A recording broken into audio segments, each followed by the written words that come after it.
In this video, I show you how to fix Messenger friends profile picture not showing problem. For fixing this problem, go to Play Store, search Messenger,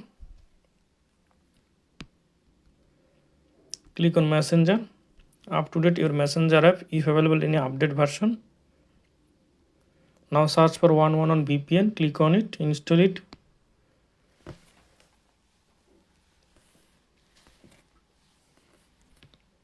Now go to settings, then go to apps, then go to see all apps. Now search for Messenger, click on Messenger, click on force stop, click on OK. Now click on storage and cache, clear storage, then delete. Now open 111 on VPN app.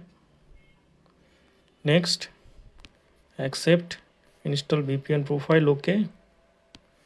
Not now. Connect. Now open Messenger app.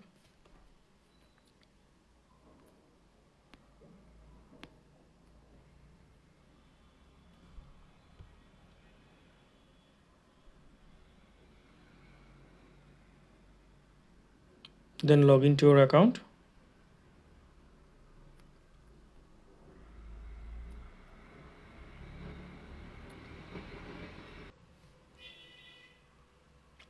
Now click on save. Not now. Not now. Now you can see that Messenger Facebook friend profiles picture showing. Now I hope that this method fix friends profile picture not showing problem on Messenger. Thanks for watching. Don't forget to subscribe.